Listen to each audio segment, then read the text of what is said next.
వైఎస్ఆర్ కాంగ్రెస్ పార్టీకి ఉప ఎన్నిక రూపంలో ఇప్పుడు ఒక టానిక్ అవసరమని దానికోసం జగన్మోహన్ రెడ్డి ప్రయత్నం చేస్తున్నారన్నట్లుగా కొన్ని వార్తలు వస్తూ ఉన్నాయి. ఇంతకీ అసలు వైఎస్ఆర్సీపీకి నిజంగా ఇప్పుడు ఉప ఎన్నిక లాంటి ఒక టానిక్ అవసరమా? ఆ ధైర్యం ఇప్పుడు జగన్మోహన్ రెడ్డి చేయగలరా అని దాని మీద మనం పూర్తి స్థాయిలో విశ్లేషణ చేసుకుందాం. ప్రస్తుతం మనతో పాటున్నారు ప్రముఖ రాజకీయ విశ్లేషకులు, ప్రముఖ సీనియర్ జర్నలిస్ట్ దుర్గా వడ్లమణి గారు. వారితో మాట్లాడదాం. దుర్గా, నమస్తే అండి. నమస్తే అండి.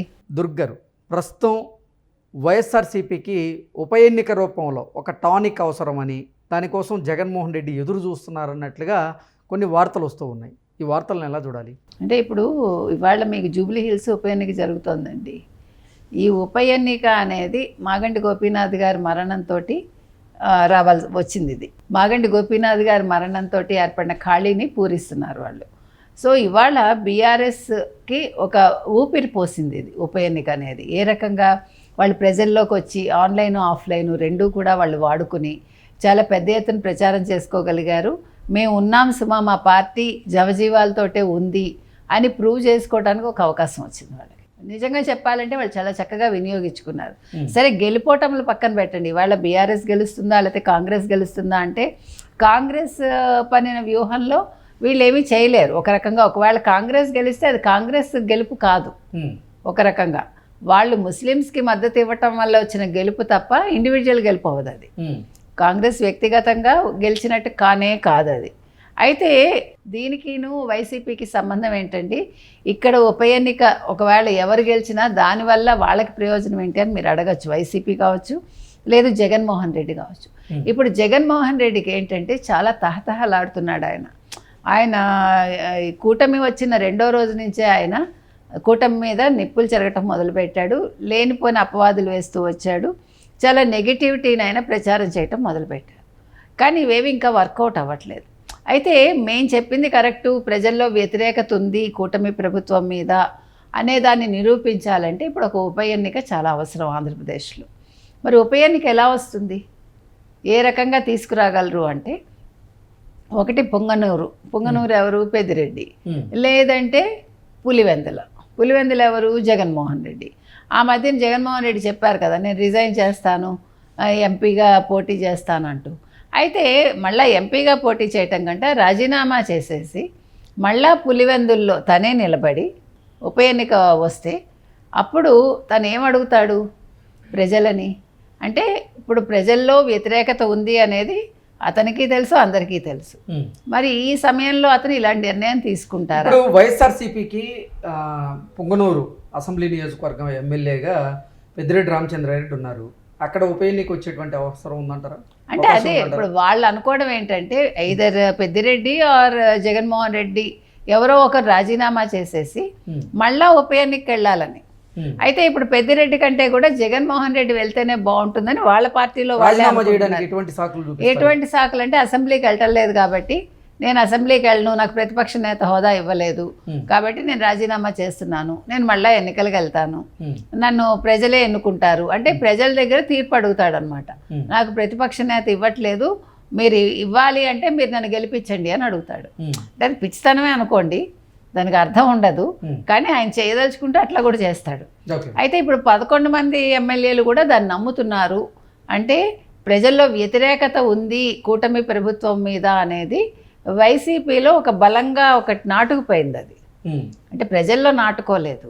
సో ఇప్పుడు ఇది నిజంగా ఒకవేళ ఉప ఎన్నిక ఆయన వెళ్తే కూడా ఇది ఒక టెస్టిమోనియల్ లాగా ఆయనకి.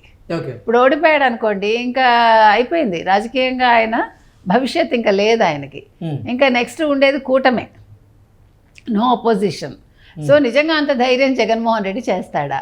ఎందుకంటే జగన్మోహన్ రెడ్డికి మొన్ననే జెడ్పీటీసీలోనే ఆయనకి అర్థమైంది కదా, మనకి డిపాజిట్ కూడా రాలేదు అనేది.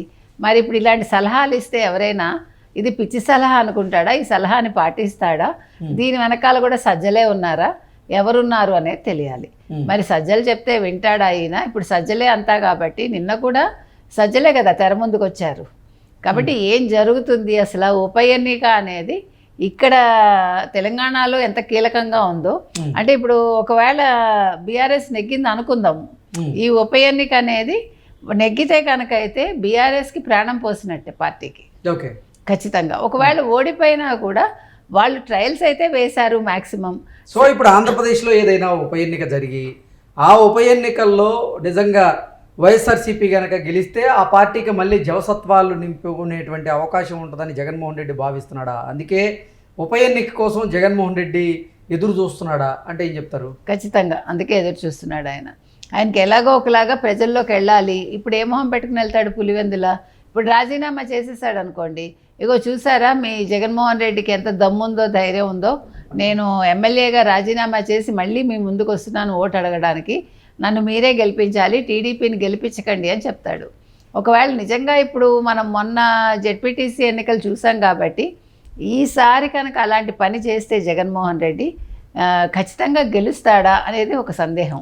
మొన్న జరిగినటువంటి జెడ్పీటీసీ ఉప ఎన్నికలో కూడా జగన్మోహన్ రెడ్డికి చేదు అనుభవం ఎదురైంది. అంటే అక్కడ ఆయన నియోజకవర్గంలో ఉన్నటువంటి పులివెందుల్లో కానివ్వండి, అలాగే అటు ఒంటిమిట్టలో కానివ్వండి, అక్కడ జరిగినటువంటి జెడ్పీటీసీ ఉప ఎన్నికల్లో వైసీపీ ఘోర ఓటమిని చవిచూసింది. సో ఆ తర్వాత కూడా ఇప్పుడు మళ్ళీ ఉప ఎన్నిక వస్తే బాగుండని జగన్మోహన్ రెడ్డి భావిస్తాడా అంటే ఏం చెప్తారు? అదే తెలియదు అంటే ఇప్పుడు ఏమండి, జగన్మోహన్ రెడ్డిని మనం ప్రెడిక్ట్ చేయలేం.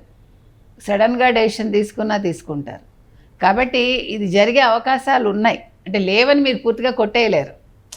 ఎందుకంటే జగన్మోహన్ రెడ్డి మనస్తత్వం ఆ రకంగా కాబట్టి ఒకవేళ నాకు అంత దమ్ము ధైర్యం ఉంది నేను నెగ్గుతాను అని అనుకుంటే ఖచ్చితంగా రాజీనామా చేస్తాడు. ఎందుకంటే ఆయన మోటో ఏంటంటే అసెంబ్లీకి వెళ్ళకూడదు, నాకు ప్రతిపక్ష నేత హోదా లేదు, నన్ను ఎక్కడో కూర్చోబెడతారు, నాకు అది అవమానం అని అనుకుంటున్నాడు. కాబట్టి సడన్గా డెసిషన్ తీసుకుని రాజీనామా చేసి ఉప ఎన్నికకి వెళ్ళొచ్చు.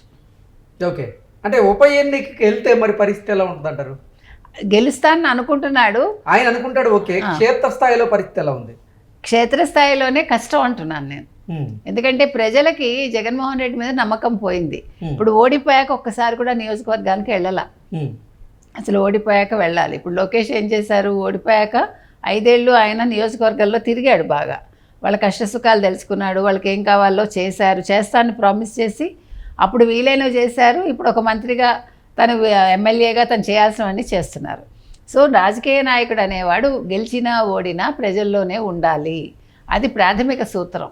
మరి ఆ సూత్రాన్ని జగన్మోహన్ రెడ్డి అమలు చేయలేదు కాబట్టి ఖచ్చితంగా ఓడిపోయే అవకాశాలే ఉన్నాయి. డబ్బు వెదజల్లినా కూడా ప్రజలు ఏం చేస్తున్నారంటే డబ్బులు తీసుకుంటున్నారు 2 పక్కల, కానీ వాళ్ళు అనుకున్న పార్టీకే వేస్తున్నారు.